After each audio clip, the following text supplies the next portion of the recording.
Good news, everyone! I've found a video whose title asks a question that I am perfectly qualified to answer, and I've made a video about it. I know you're on the edge of your seats, but relax, I'm not known for barn burner excitement, and this won't be a deviation from that trend. Information, though? Research? Now that's where I cut my checks. Or I suppose I would if YouTube paid me. Anyway, I'm responding to this video by a YouTuber known as Garrett for two reasons. One, I am an anti-feminist, and two, I am definitely not allergic to research. Now you see, one of the greatest compliments, and something that really hit me hard, was when a YouTuber that I really admire shouted me out for my dedication to thorough preparation and research for my serious videos. This is something I have tried to uphold when covering serious content, and I will continue to exemplify throughout this video. And so, without any further ado, let's get into the analysis of Garrett's video, shall we? Now, I recognize that I have, to an extent, already disproven the basic question of Garrett's video, in that I am both an anti-feminist and someone who places a great deal of importance on thorough research and due diligence. However, I have noted some faults with the arguments that Garrett makes, and I would like to take this time to refute them. First things first, let's hear what Garrett chooses to take issue with regarding Paul Elam's address to the 2016 Justice for Men and Boys Conference held in London. First up, we have a very short clip of Paul Elam unshockingly getting a fact wrong on the subject of feminism. Please note at this moment that I will have to let some clips run longer than others, and this may infringe upon some sort of copyright claim by somebody. If this is the case, I do apologize. I am not leaving these in here for the purpose of copyright infringement, but rather for the purpose of maintaining context, something that we will see Garrett doesn't place quite the same importance on. One thing that always encourages me when I think about it, Seneca Falls, I believe, was in 1852. The Seneca Falls Convention took place in 1848. I will admit up front that I don't yet know very much about the history of feminism in the United States. And you know what, Garrett? It's good that you admit that, because that might become a bit of a sticking point before too long. I'd likely know more about it than, say, if you just picked a person at random and compared my knowledge to theirs, but not by much. And my knowledge of it severely pales in comparison to my knowledge of the history of early British feminism, and to a lesser extent mainland Europe like France, Germany, and Russia. So yeah, I don't know that much about it, but one thing I do know is that the Seneca Falls Convention took place in 1848. In my opinion, that is the fourth most well-known thing about it. And you would be right. There was a Seneca Falls Convention in 1848. However, there was also a meeting of the Women's New York State Temperance Society in Seneca Falls, New York, announced, attended, and promoted by the likes of Susan B. Anthony on October 14th, 1852, as referenced in the papers of Elizabeth Cady Stanton and Susan B. Anthony, copyright 1997, Rutgers University Press, link in the description. So Garrett, if you were being charitable, and had you done such simple research as I did to type in Seneca Falls 1852 into a search engine, and had you not been entirely uncharitable in your approach to Paul Elam's opening remarks at the Justice for Men and Boys Conference, I might have been able to let this slide. But no, you had to try to go for the throat on a response to a post-speech Q&A question that, on the blunt face of it, isn't incorrect. You have no means of knowing to which Seneca Falls conference Elam is referring. You don't. Yes, you could assume that he's referring to the very first real feminist gathering or conference on women's issues. That's perfectly fine. That's a reasonable assumption to make. However, you cannot, had you done some research, I should say, you could not have made such an assumption or an assertion that he was out and out wrong based purely on his statement of Seneca Falls was in 1852. Well, yes, there was a Seneca Falls in 1852. But you know what? You know what you also couldn't do, Garrett? You just couldn't be bothered? You couldn't struggle through the effort of leaving in the question that he was asked, nor the rest of his reply to said question. The video that you link to as a reference to this clip is almost 50 minutes in length. And I sat through that video to get the context for the statement. Context that you so conveniently neglected to provide. Now here, from the 43-minute mark or so into the cited video, which I watched at double speed to minimize the drain on my video prep time, due to, of course, your negligence, is the proper context for that statement with the attendee's question and Paul's answer. Paul, Justice for Men and Boys, if you're watching this, please don't copyright strike my video. I'm the one defending your conference, not cherry-picking a 5-second clip to attack it. And I do require this clip for context. With that disclaimer, here's the question that Paul was asked. I heard what you said, that you think there's change happening now. But one of the things that actually really does trouble me is seeing the contrast between the current generation of boys and when I was growing up. Because I remember just the general atmosphere when I was in school was that we kind of knew what was expected of us and we had to live up to it, but otherwise we were just sort of ignored or abandoned by society, and it was a bad thing, but it also gave us kind of space to be ourselves. And when I look at boys today, they don't have that. They're not ignored. It's almost like they're just hated these days. They're harangued and harassed constantly, and they're nannied. So my question is, do you think that the current generation of boys is going to be the one that's going to make the changes that you need? And do you think that there is hope for them, or is it going to be like a multi-generational project?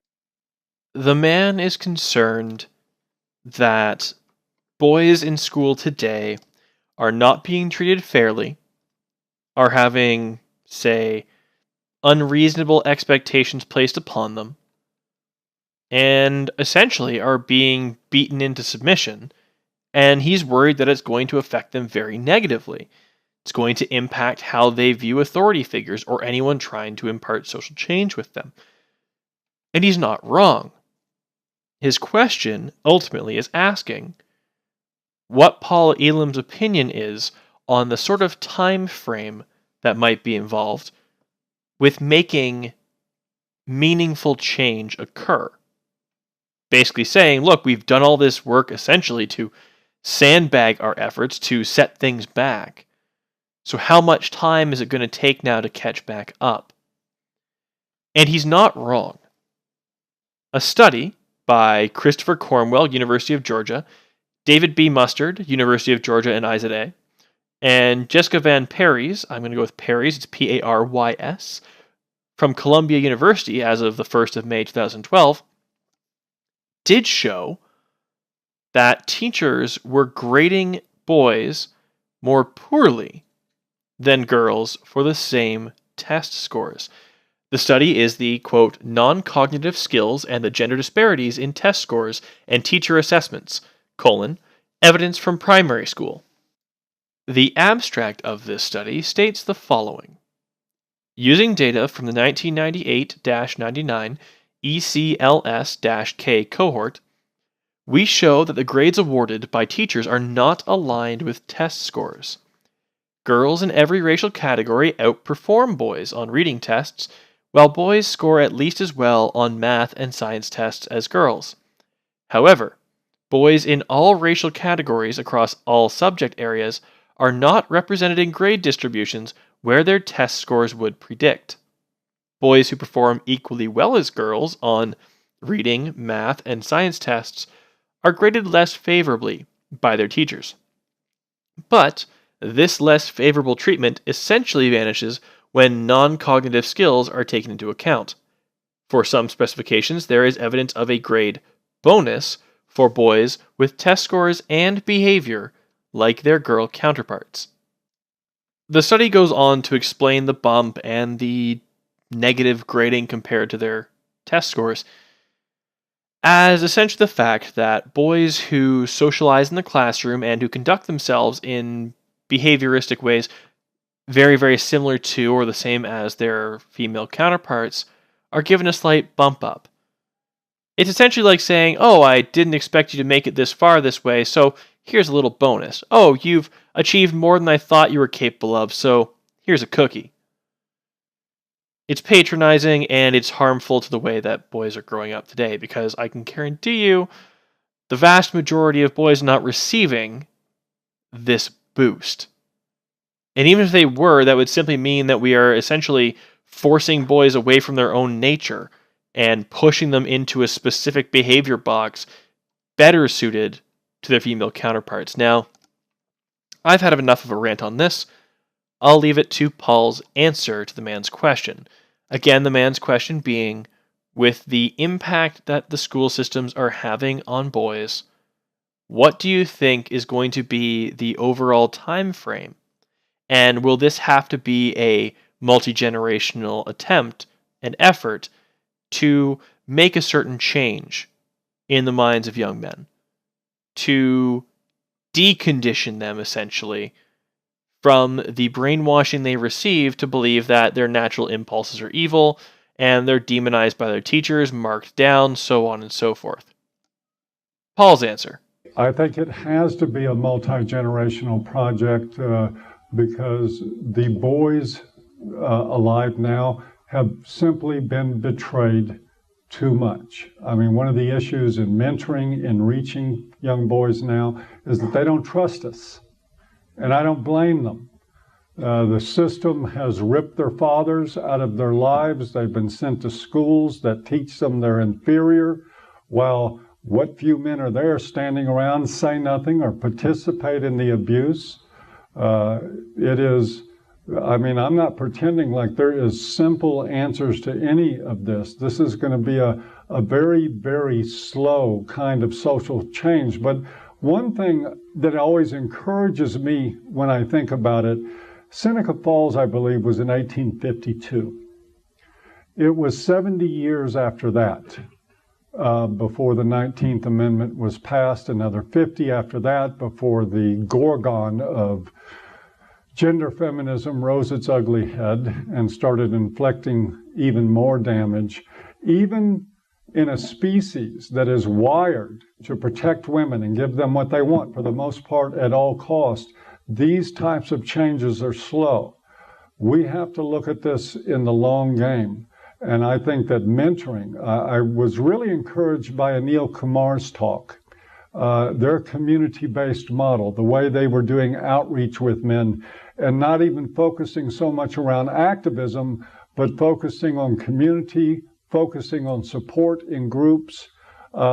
That's a model that can heal people, that can ameliorate some of the problems that you're talking about in kids that are basically being sent to be feral now because there's no masculine role models that are allowed to even participate in their lives.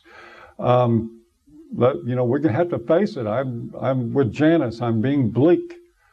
But the fact of the matter is that we've lost a lot of ground over a long period of time, and we're going to have to scratch and claw our way back to bring any sense of sanity to the younger generations again. That was Paul Elam's answer. He wasn't being quizzed on the prominent dates in feminist history, but rather reflecting on the fact that societal change is something that must be done by playing the long game, by making manageable changes over time to reach a goal, and he was speaking in generalities, so either way, he says 70 years, had he meant 1848 or 1852's Seneca Falls conferences, it still would have been 2 years off. Are you going to gun him down for being 2 years off either way? Or should he have specified 72 or 68? Anyway, I find it interesting that you would leave out a question and the vast majority of the given answer for said question when both items raised legitimate concerns about our ability to change the way that young men think and feel about themselves due to the societal indoctrination conducted by government forces such as the educational system. Why did you choose to omit all information? Maybe it has something to do with the fact that you, by your own words, just like taking shots at and getting digs in on Paul Elam. So yeah, I included that clip in this video, even though all he did was get a date wrong, and those are my reasons. Well, that, and I just like having a go at him because he's a lunatic and a bigot. Lunatic. Noun. A mentally ill person, not in technical use. Well, while Paul may have suffered from depression or some other mental illness in his time, I don't think he quite fits the term lunatic in common parlance. However, you call him a bigot in that clip, so... Bigot. Noun. A person who is intolerant towards those holding different opinions. From what I can tell, the only opinions Paul won't tolerate are those with a feminist bend, and to be fair, you don't seem to be all too tolerant of individuals who hold opinions that support the men's rights movement. So you can call names all you like, Garrett, but you'll still have to accept that by your actions, you've painted yourself to be every bit the bigot you claim Paul Elam to be. How do you like them apples? Also, you take several shots about the admission fee for the conference, claiming that Elam must put on what you call the veneer of legitimacy to justify the steep cost of admission. As far as I can tell, Garrett, the only one struggling to create or maintain such a facade is you. But enough of your vendetta against Paul Elam perpetuated by cherry-picked and context-removed clips sent to you by the likes of Kevin Logan and friends, and yes, I recognize that my ridicule of you via reference to your taking clips which you thank Kevin Logan et al. For as being something of a guilt by association ad hom, poisoning the well and all. But fuck you. You acknowledge that you make your initial assault via poisoning the well in this video, so let's just call that even and get on with your next spurg out, shall we? Next up, we have another speaker from that same conference, the ICMI 2016. This time it's Janet Bloomfield, also known as Andrea Hardy, also known as Judgy Bitch. And here she is talking about why she believes women shouldn't have the right to vote, which is a consistent theme with her. And that if you didn't have women voting to make these decisions, we would be living in a very different society. Again, Garrett has given us a couple seconds worth of video, and it's part of the Q&A session.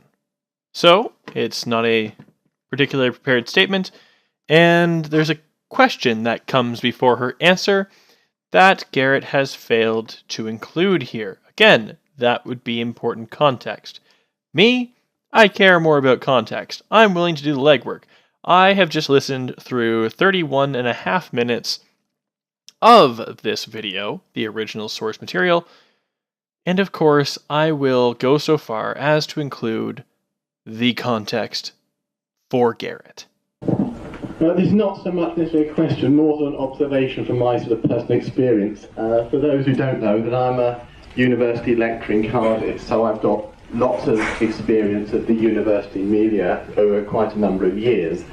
And I've noticed a difference in students, male and female, in how much more needy they've become. I think it's part of the sort of treating them as consumers now that they're paying a substantial amount of money here, as they always did in the UK, the US and Canada, where we need to try and sort of look after their emotional needs, personal tutors, which is fine up to a point. And whether it's this helicopter parenting, which sort of doesn't prepare them for the independence of being a student, because what I've noticed over a number of years is that it's how much more needy they become. It used to be dead and dying grandparents. Now it's switched to anxiety, mental health issues, and really that maybe the safe spaces and trigger warnings are all part of that, as well as anything sort of to do with feminism. So it's not just feminism, it's just a part of a sort of bigger narrative, the way we treat students, and frankly infantilize all students as children. We don't give them their independence, so that when we try and do it at university when they're 18, 19, the poor little darlings half the time can't cope, and we've got to find other ways of actually trying to sort of protect them from life, basically, in reality. That was the question / statement / observation / proposition that Janet was responding to at the conference. Now, I'll include Janet's response in full. Of course, no copyright infringement intended. for full context so that you can understand exactly what was being said and to what Garrett chose to respond. I think that's very true. And it's part of the whole program of the left that if you can't depend on yourself, well, who do you depend on? You depend on the government. On the state, that's right. And one of the first things women voted to do was provide themselves with alimony so that they could rely on men's resources, and then started to vote for state spending so that the state effectively became their husband over time. And now they've turned the state into the father of their children. I think this is very much related to feminism, and that if you didn't have women voting to make these decisions, we would be living in a very different society. That it's women trying to make all men responsible for their choices instead of just the one man to whom they have obligations. All right, that was her full answer, essentially remarking on the fact that once women had the vote, they began voting in favor of things that would allow them to deviate from having the nuclear family, relying on a man to provide for their child, and ultimately relying on the state to subsidize her parenthood. Now, Garrett, what is it that you choose to say about this answer, and how do you choose to frame it? Okay, so her argument is basically that feminism was a major factor in getting alimony laws passed. I will now explain all the different ways in which she's wrong. We'll have to do a bit of guesswork since her wording was vague and she never specified a particular nation or nations, nor did she name any legislation. This is just the Q&A after the speech, so I'm not expecting her to have done that. Just saying that because she didn't, I have to make some guesses. So you, Garrett, Mr. I'm going to quabble over a 4-year span between 2 different Seneca Falls conferences, one of which I didn't lift my ass off my seat to go find out about, and realize that I was technically wrong in confronting.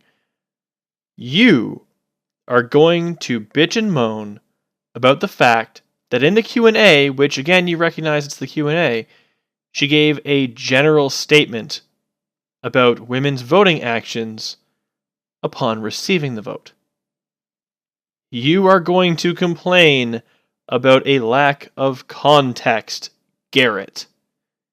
You are going to complain about not having enough specific information from a statement, Garrett. Are you seeing anything wrong here? Would you like to check the mirror for a moment? All right, let's hear it. So she says that one of the first things women did after getting the vote was to play a deciding role in whether or not alimony laws were passed. Like I said, she never references any specific countries. I decided to look at the United States because that seemed like the fairest choice. Well, Janet is Canadian, so I don't see why you wouldn't have started with Canada. But maybe you didn't look into it, maybe you didn't know that she's originally from Canada, maybe you didn't do that little bit of research, Garrett. But sure, let's go with America. The 19th Amendment came into effect in January 1920. And you're right, but you're also again bitching about the fact that there's just too much ground to cover, that there's just been left too much ambiguity and too much for you to do in the terms of legwork. Wow, Garrett, I wish you had the same conviction when putting together this video. Now, to be fair, I've now watched about an hour or more's worth of Janet here and Paul Elam, and I've quite enjoyed both of their addresses. So I guess I should be thanking you in a way for not including that context, but you can't really turn around and bitch about a lack of context or specificity when you're just as guilty of it, can you? Obviously, the United States, like most or all modern democracies, is not a direct democracy in which everyone gets a vote on every issue. So I'm going to be generous to Janet and assume she wasn't saying she thinks women voted directly on the issue of alimony, but that they elected people who did so, as per the norm in a representative democracy.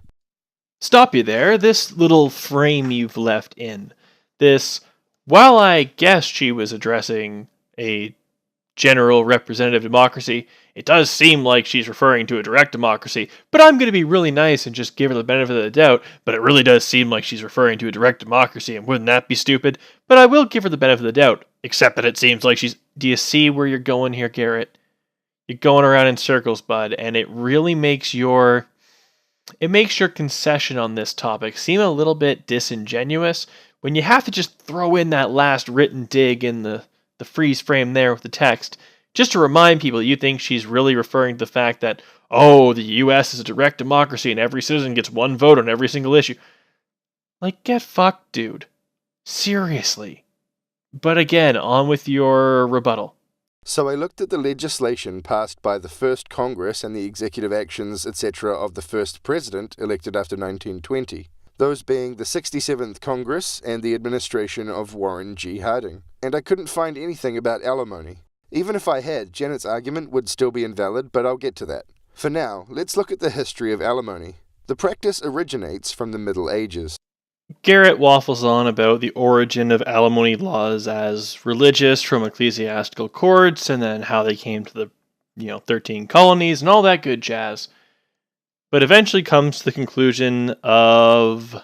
Janet, if you have access to some kind of data reflecting the gender of voters in the 1920s, please let me know what your sources are. And while you're at it, can you list me some of these supposed alimony laws that were enacted soon after women got the vote? I really did look for them, but they don't seem to exist. University of Chicago Law School, Chicago Unbound, Coaz Sandor Working Papers, Series in Law and Economics. 1998. How dramatically did women's suffrage change the size and scope of government? By John Lott and Larry Kenny. Table 8. Divorce laws. Length of desertion in years before divorce is allowed, whether alimony is granted pending suit, and whether it is just the woman or the man and the woman who may receive it, and whether permanent alimony is granted, and whether it is just the woman or the man and the woman who may receive it. The study states, regarding this table, quote, the results in Table 8 indicate that allowing women to vote increases the length of time after desertion before divorce is granted, and increases both the probability that a state will allow permanent alimony to be granted and the probability that it will only be granted to women. There is some evidence, though it is not statistically significant, that suffrage also increases the probability that only women will be granted alimony while a divorce suit is pending. All of these effects seem consistent with what one would expect women would want. Lengthening the number of years before desertion qualifies for divorce makes divorce more costly for men because they are not able to remarry quickly and thus would seem to protect women's relatively higher investment in household production. Likewise, women obviously benefit from restricting alimony only to women and allowing it to be granted permanently, which again allows women to concentrate more fully in investing in household production. The one puzzle in these results is the finding that suffrage lowers the probability that alimony will be granted while the divorce suit is pending. So only one odd confusion, and the rest of it points directly to what we would assume women would probably want in the case of divorce. And all of these things increased after women's suffrage. And Garrett, while you called me a wank stain for asking you if there was anything you might like to clarify about your statements in this video or possibly retract in light of evidence you may have found since, I'm going to give you the citation once more just to be very, very clear. That was, again, and link will be in the description to the PDF, How Dramatically Did Women's Suffrage Change the Size and Scope of Government by John Lott, that's L-O-T-T, and Larry Kenny from 1998 from the University of Chicago Law School, Chicago Unbound, Coaz Sandor Working Paper Series in Law and Economics. There you go. There's the source. It's cited. You can look at it all on your own. The PDF is there. With that out of the way, how about we move on to your next example of why anti-feminists are just so allergic to research? In case you're not getting the point yet that I am most definitely not allergic to research, and also an anti-feminist. Okay, next up we have Shoe on Head, talking about rape prevalence.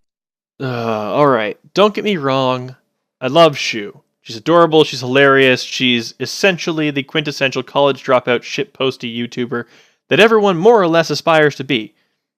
Very quippy, very quick with the snappy wit, and, well, YouTube successful. No wonder you're attacking her. Now, the one thing that I don't think we can all tout Shoe for being is an academic, or somebody who's quite prone to doing lots and lots of research for her videos. She never claims to be this.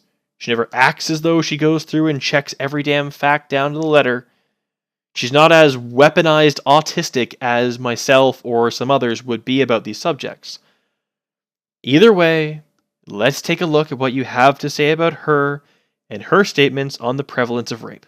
Second of all, that rape stat is just another overly inflated boogeyman used to scare women. 1 in 4? That's like the Congo. People aren't getting raped left and right on college campuses. That stat comes from an old study that counted consensual drunk sex as rape. Okay, so in that clip she makes two claims, both clearly meant to be negative, i.e. intending to be points against the 1 in 4 stat. I think that's fair to say.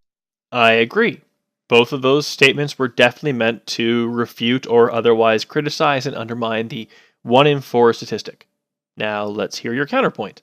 However, both claims are false. That stat comes from an old study. Usually when people refer to an old rape prevalence study on the basis that it has a 1 in 4 finding, they are talking about what is known in common shorthand as the Mary Koss study. Yes, they may well be referring to the Koss study, or they could be referring to studies and surveys referenced in the New York Times article, 1 in 4 women experience sex assault on campus, or the 1in4.org/1in4usa.org/statistics.php page that references 1 in 4 college women report surviving a rape or attempted rape at some point in their lifetime. These are anonymous reports on multi-campus surveys sampling thousands of college students nationwide. Bracket Fisher, Cullen, and Turner, 2000, Jaden and Thowens, 2006. This rate has remained the same since studies in the 1980s. Koss and screw both of your surnames, 1987. It's like Gittich and Wisniewski. The point being here that there have been plenty of people, groups, studies, and surveys that have asserted the 1 in 4 women will become victims of rape at college. Now, what do you have to refute it? Which had a result of 27.5. However, going strictly by what Shu says, she either isn't talking about that study, or more likely is talking about it, but is misrepresenting it. It's funny, because what I think is happening here, and what is most likely the case if you're being even the slightest bit charitable, is that Shu is taking the information being spouted to her by feminist outlets and various sites like the ones I've already mentioned, refer back to www.1in4usa.org, who keep spouting that it's 1 in 4. But let's hear it. Let's hear why she's just so wrong based on your uncharitable interpretations. Shu says that this old study found that 1 in 4 women get raped on college campuses. However, that was not the finding of the study for two different reasons. For one thing, the 27.5 figure also included attempted rape.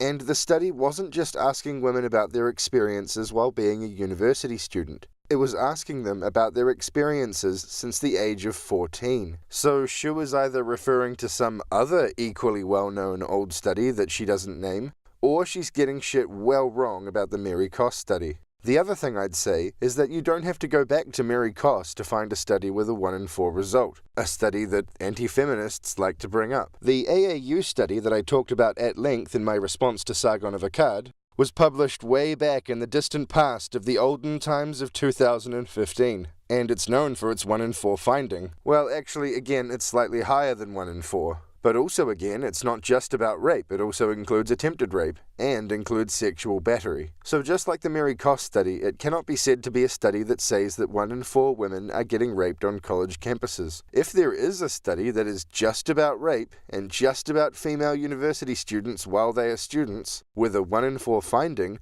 I'm not aware of it. And I've read a bunch of these kinds of studies. I'm sure there will be people in the comments bringing up points against both of these studies. With regard to the Mary Koss one, that's complicated because there is a whole history of misrepresentations of that study that needs to be talked about, but that takes more time than I have here, and is going to be featured in an upcoming video about rape and sexual assault prevalence studies that I'm going to do. And regarding anyone wanting to bring up a point about the AAU study, the chances are good I already addressed your point in the response to Sargon, which includes an in-depth look at that study. Okay, I'll give you the one on Shu, the fact that she's not delving into this study as deeply as she possibly could. Fair game, fair point, I'll give you that much. However, because you knew there was a but coming at the end of all this, when feminist outlets go and spout the 1 in 4, they don't say, at least the ones that have the loudest mouthpieces, they don't proclaim that it's 1 in 4 women throughout the course of their entire lifetime by the time they are college age, from the time they are 4. They don't get that spew. You don't get that spiel from the whole sales pitch. You get 1 in 4 women in college campuses will become victims of rape. Even President Obama commented on this and convened a group to go after this and discuss this and study this. So it went that high up the chain, and oh no, she had the absolute gall to trust a stat, or at the very least to question a stat that was being presented as 1 in 4 women on college campuses will become victims of rape. Moving on. That counted consensual drunk sex as rape. Ah yes, this incredibly lazy talking point. Here we can see Sargon saying the same thing. And it is unsurprisingly this massive inflation of what is and is not sexual assault that accounts for the 1 in 5 figure. Like they said, half of their categories don't even fall under the legal definition of sexual assault or rape, and failure to obtain affirmative consent doesn't even mean the person wasn't consenting. I can easily demonstrate why the claim is false regarding the AAU study by simply cutting in this clip from the Sargon response. Therefore, including that in any results is going to be inherently misleading. The problem is, though, Sargon, they didn't include that in the numbers. See, what Sargon doesn't seem to realize is that the first 2 criteria he mentions are kept separate from the second 2. The study divides its results up into different categories.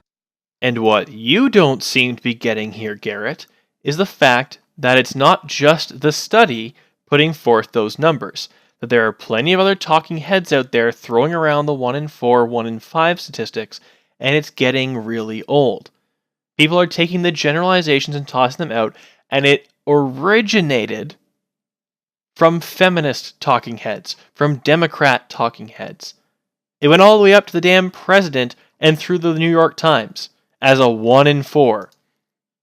So what's your point? Again, what is your point? Yes, the study conflates different things and muddies the waters on what it is to be rape or sexual assault. And people go out and tout the fact, we need to do something about this cases of rape on college campuses, and Title IX gets thrown in. All because of this 1 in 4, 1 in 5 number that gets tossed around so goddamn much. Maybe you should take a look at Christina Hoff Sommers' videos on the topic, because she goes into them in pretty good depth, and she's an academic feminist, so I'm sure you've got plenty to say there. Right, Garrett? In either case, the fact that the study is unclear has not deterred people from using it as a feminist talking point, and that is the point to which Shu is responding. Her criticism of the fact that the number that is being used is wrong is not incorrect. She may be wrong in criticizing particular aspects of the study, but she's not wrong in criticizing the aspects of what's being put forward to her. So if someone says 1 in 4 people are being raped at college campuses, or 1 in 4 women are being raped on college campuses, and she goes, no, the study you're drawing that from is crap, or at the very least, you're misconstruing the numbers to me, and I'm going to criticize them as you're giving them to me, she's well within her rights to do that. Again, you're going after semantics and poor phrasing. You're not taking the attitude or the heart of the argument. And personally, I find that to be disingenuous and a little bit full of bullshit. This first set of rows uses only the first 2 tactics, i.e. the legal definitions of rape and sexual battery, which it labels as penetration and sexual touching, respectively. The second set of rows adds attempted rapes to the rape number, and the sexual battery number remains the same. The third set of rows adds the third tactic, coercion, resulting in a change to the numbers for both rape and sexual battery, and the fourth set of rows adds the fourth tactic, failure to obtain affirmative consent, which results in a further change to the numbers for both rape and sexual battery. I haven't made the video about the Mary Koss study yet, so I cannot cover that so easily.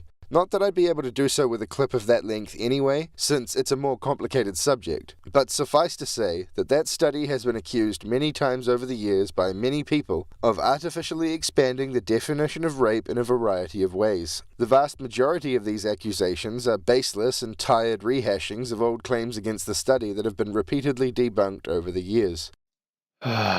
Refer back to exactly what I just said about refuting the numbers that come to you from feminist talking heads as opposed to attacking the study itself, and using criticisms of how the way that people are currently conflating the numbers provided in the study with the fact that they're only really attacking the talking point being put forward to them. Yeah, it's a shit show on both sides, but one side, namely the anti-feminists, are responding to a 1 in 4 statistic being put forward by feminists, and they're getting the 1 in 4 inaccurately from that study and other studies, as I've mentioned. Seriously, we can go around in circles on this. I'm just going to bump forward to your next talking point because I'm 40 minutes into this, and holy hell, if anyone is still watching, dear God, you have the patience of a saint. I'm not sure how I've survived making this damn thing this long. Next, we will be looking at a clip of Karen Strawn talking in a hangout about women's suffrage. Is this going to be another thing like women's suffrage in the West where, pretty much the same afternoon when women, 51% of women finally agreed that, okay, yeah, we want the vote, that was the same afternoon it was signed into law and women were given the vote, right? And then for the next 100 years, men have their faces shoved into that dog shit of you spent millennia denying women the vote, right? And women always wanted the vote, and women always wanted this freedom, and women always were subjugated, and you always had the power to liberate them, and you refused, and like there's this narrative that the whole suffrage thing was this battle of men in power against these powerless women, when in reality, the majority of women didn't want the vote, and the moment the majority of women said, okay, yeah, actually, we can see the point to having the vote, that was when men gave them the vote. And men were literally saying, there were men in British Parliament saying, I've never seen a situation where not only was it being demanded of me to give a right to a population that's completely indifferent to it, but demanded to give a right to a population that is, in the most part, in the vast majority, virulently oppositional to it. They don't want it. They've said they don't want it. They refuse to take. Am I going to force it on them? Right? First off, fuck you and the horse you rode in on. I'm not going through an entire hangout of the honey badgers. I used to watch the shit all the time. That would be forever to search through 1.5 billion goddamn hours of video. It's not happening. Nothing against the honey badgers and the fact they can go for a number of hours, but holy shit, I ain't got the time. However, what I do have time for is why women do not wish the suffrage from The Atlantic. In 1895, the women of Massachusetts were asked by the state whether they wished the suffrage. Of the 575,000 voting women in the state, only 22,204 cared for it enough to deposit in a ballot box an affirmative answer to this question. That is, in round numbers, less than 4% wished to vote. About 96% were opposed to women's suffrage or indifferent to it. This expresses fairly well the average sentiment throughout the country can hardly be questioned.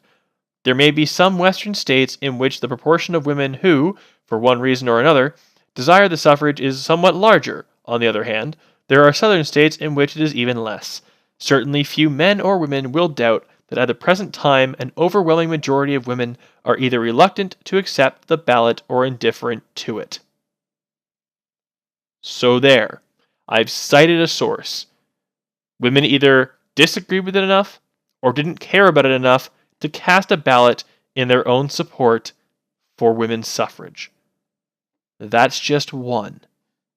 So what's your point now? I'm honestly not going to go through much more of the honey badger thing because it's a rant, and I don't know if it was a rant, Zerker, but dear God, if it was, holy hell. Point being, there's your citation, my friend. Quote, Why Women Do Not Wish the Suffrage from The Atlantic by Lyman Abbott. You're welcome. Moving on.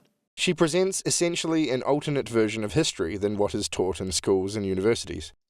If that's truly the case, then I would say that the schools and universities are teaching an incorrect version of history because there does appear to be some significant backing to the fact that women did not want the vote. Or at the very least, were ambiguous to it. They didn't care. They were indifferent to the vote before a certain time. And once women decided they did want the vote, oh by golly, the 19th Amendment got passed in 1920. So there you go. And she bases that on, as far as I can tell, non-existent data. It took me 5 minutes to look through a couple of headlines, set my search criteria so that I knew I was looking for something that I could reference, to find the article I just quoted. Remind me again whether it's the feminists or the anti-feminists who are, as you put it, allergic to research. Garrett. Her argument is reminiscent of Janet's, in that she is claiming polling existed earlier than it really did. Or maybe they're claiming to be referencing something that they just haven't cited in their speech, or rant, or Q&A session, which I was able to find in 5 minutes. Garrett. So yeah, polling existed. 1895, State of Massachusetts, women's suffrage, non-binding referendum. Track it on down, my friend. There you go. I've given you more than I could possibly say you have given me to go on with any of your counterclaims, which haven't really been counterclaims. They've just been run-of-the-mill refutations. Anyway, your next target, because this one was way too easy. Like, I get it. In your video, you go on to spout a whole bunch of stuff, assuming what she meant by different things of, the same afternoon, yada, yada, yada. But really, we've already undermined the base of your entire point. There was polling that existed prior to the time the women got the vote, and prior to when you claim it started. No, it wasn't national, but it definitely was indicative. When you look at the number of women who either abstained or voted against, it's pretty clear. So, you go at Sargon next, so let's hear this one. And lastly, we have Sargon of Akkad, talking about, well, you'll see. Oh yeah, and don't forget that feminism is more than happy to take credit for other people's accomplishments. Oh, women's lives have improved greatly in 200 years, have they? Oh, that must be feminism. That must be feminism that did that. It's not technological advancements, it's not progress, it's not the fact that every domestic appliance was invented by a man. It's nothing like that. Women's lives have improved because of feminism. Fucking, are you serious? Oh, women have got the right to own property. Women have always had the right to own property, you fucking idiot. Okay, firstly, Sargon, I find it fucking hilarious that you seem to think that feminists consider the ease of gender role enforced domestic chores as something that comes up under the banner of things they think make women's lives easier. Well, I'd say it's a damn sight easier than having to register for the draft, get drafted, get sent overseas to die on a beach somewhere, but yeah, let's focus on that horrible housework.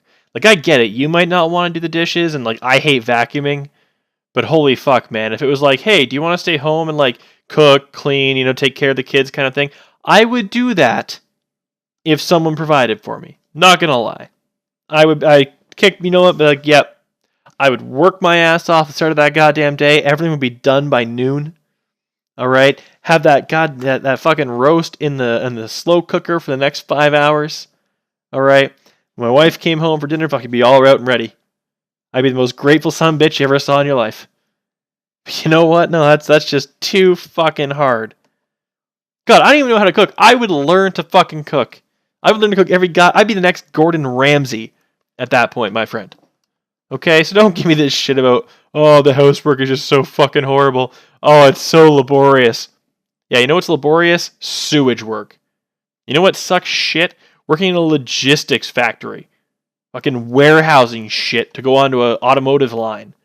Alright, busting your back doing fucking deadlifts to pick up car parts for a good 8-hour shift. You do that, my friend, and tell me you wouldn't rather be at home doing domesticated work. You tell me. Anyway, on with your shit about Sargon, because we know you've got a Hargon for Sargon. You really either don't have a fucking clue about feminism, or you want to misrepresent it in a really fundamental way. The other thing is, this statement is factually wrong. Every domestic appliance was invented by a man. But from housework, I think, to homework. Complete the following sentence using the appropriate adverb. That's the word that usually ends in ly. So, the first practical dishwasher was invented to wash dishes more... The first practical one. Not the very first dishwasher. Not the notion for it. The first practical one, the first one that worked the best. Well enough to be noted. So, yeah, the improvements were made, but falling a little short on this one. The tone is a little flat. If you doubt me, I would look at the name Joel Houghton. That's JoelHoughton, machine that, quote, simply splashed water on dishes. Inspired by Joel Houghton's 1850 machine that simply splashed water on dishes. The idea wasn't hers. She just built off an existing system. So there you go. She got the first patent on a proper, fully functional, like efficient and wonderful working dishwasher. But, sorry dude, had inspiration from before that, so already had a running start, wasn't a progenitor of it. Oh, women have got the right to own property. Women have always had the right to own property, you fucking idiot. Okay, so this is where consulting Wikipedia really could have helped him out. See, saying that women have always had the right to own property misses out like a metric fuckton of important nuance, also known as facts. Like I said earlier in the video, my knowledge with regard to the history of the women's rights movement is centered around Britain. So that's what I'll be looking at. Which does kind of make sense considering it's Carl's home country. Here we have the Married Women's Property Act of 1870. The Married Women's Property Act 1870 was an act of the Parliament of the United Kingdom that allowed women to be the legal owners of the money they earned and to inherit property. This next bit and the scholarly article it is referencing is talking about personal property, what is referred to in the wiki article as movable property, as opposed to fixed property, i.e. real estate. And I'm going to be charitable to Carl's argument and assume he was specifically referring to fixed property and not movable property, so I'll skip this bit. But in videos that Sargon has also done, he references the fact that women so far back as to, if I'm not mistaken, the 1600s, were referenced to as quote-unquote meeting business partners in the street, meaning that they could own and operate businesses unto themselves. I'm not going to go hunting for Sargon's reference on that one. I know it's really freaking lazy, but dear God, we're almost to an hour. The point is, you're nitpicking at Carl. Carl has already shown the fact that there was female property ownership prior to. It came from aristocracy. However, there was the issue of universal property ownership, same as universal suffrage. Fun fact about universal suffrage, it wasn't so goddamn universal. Women got to vote and didn't have to register for the draft. Men get to vote, they still have to register for the draft. Now, I know there's some law being batted around in the States, or was it like a year or two ago, where women now have to be eligible for the draft. And people ain't so fond of it. People on all sides of the aisle going, oh shit, you can't draft women. So yeah, fuck you. Let's move on here. And yeah, call me allergic to research on this one. Carl's mentioned it. It came to do with the whole thing about men chastising or, disciplining women based on certain offenses and whatnot. And, I think it was on hue and cry laws, if I'm not mistaken. It was Sargon's bit on the hue and cry laws. If she's out in the street and we're talking to a business partner or some damn thing and somebody accosts her, steals from her, yell stop thief, and the whole bit goes on from town to town, or they should be, apprehended and reprimanded for not continuing the hue and cry. Some bullshit along those lines. Again, I've done enough legwork for you, Garrett.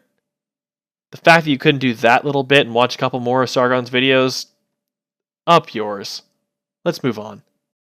Once a woman became married, she still had the right to legally own her land or house, but she no longer had the rights to do anything with it, such as rent out a house that she owned or sell her piece of land. Thus, a wife retained legal ownership of her real property, immovable property such as housing and land, but she could not manage or control it. She could not sell her real property, rent it, or mortgage it without her husband's consent. She could not make contracts or incur debts without his approval. She could not sue or be sued in a court of law. Only the extremely wealthy were exempted from these laws. The extremely wealthy were exempted from these laws, meaning that women, though they be rich women, and rich men were exempt just the same, could be exempted from those laws. So, there were at all times, I'm sorry to tell you, women who could own property, who could manage property, who could do as they wished with it because they were wealthy. And again, it's if you choose to engage in a contract with a man, blah, blah, blah, the marriage contract came with certain things you gave up. So yes, if you wanted to get married, you gave up unilateral control of these items. There was a lot of asset sharing that went on back then, and a lot of things where men were required to keep and upkeep their women to certain standards, even after divorce in many cases. So what's your point, Garrett? You just undermined your entire thing. There were still, even if it wasn't universal, the article itself, the Wikipedia, the Feminist Editathon website, even mentions the fact that the extremely wealthy, as they have always been, were exempt from specific laws. As they are always treated. They get a little slight exemption here and there. They get treated a little bit differently than the rest of us layfolk. Seriously, you read it. You read it. You read it yourself, Garrett. All right, we're coming up on an hour. Let's get this wrapped up. Made a claim that is really easily shown to be false. I don't think he was lying. I think he just didn't bother to check and just made an assumption about history. I guess based on his preconceived notions about the world. As far as I'm concerned, the level of intellectual laziness Cal has demonstrated here. Nope. Too bad, Garrett. I'm cutting you off there, my friend. We're just hitting an hour. Well, we're 4 minutes short. The point of this is, you do not get to call people intellectually lazy for not even bothering to timestamp videos that you reference to that are 40, 50 minutes long and say, oh, it's in there somewhere. Oh, it's in there somewhere. Here's the link to that video. The video is almost a goddamn hour. And I sat through them, Garrett. I sat through them and provided context because you wouldn't. So if you're going to call something intellectually lazy or intellectually dishonest or however you want to phrase it, I'm calling bullshit. Because through all of this, Garrett, I have shown that I am by no means unwilling or allergic to conducting research. I will look for sources. I will sit through fucking videos that you just leave to be perused by saying, oh, well, I've cited the video. The video's 50 fucking minutes. I hate that. I hate when people cite these fucking things. Studies that are behind paywalls. Studies that are fucking like 800 pages long. Happens all the goddamn time. Oh yeah, you want my study? Here, it's behind a paywall. Suck it up. No. I won't just suck it up. I'll find something that counters it, deal with that, and say, here, it's an open study. You can view it however you want. I've given you the citations to all my studies. Any of the videos I've used, the citations will be down there in the low bar, in the description. But dear God, Garrett, for you to call somebody intellectually lazy, the amount, the sheer lack of self-awareness that must require baffles me.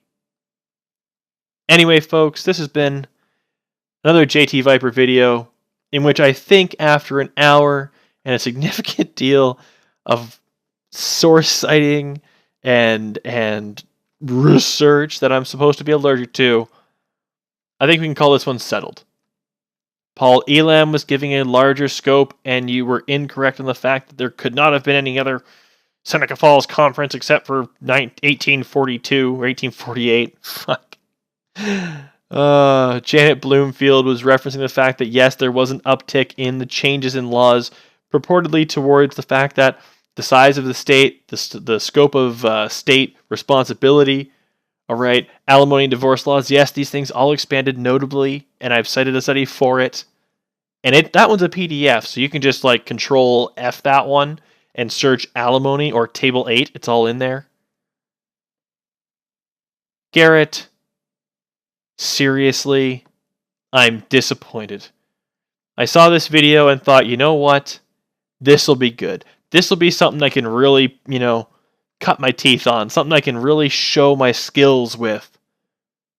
And it involved like 5 minutes worth of, Google searching to get stuff that you claim is just so obvious. Why nobody else does research. Only the mighty Garrett does research. Well, Garrett, think you've found out that you ain't the only one who knows how to use them Googles. Everybody, if you've enjoyed this video, please like, upvote, subscribe. Holy hell, if you've made it this far, I commend you.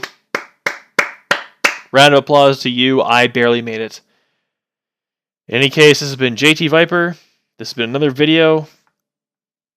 Have a good one.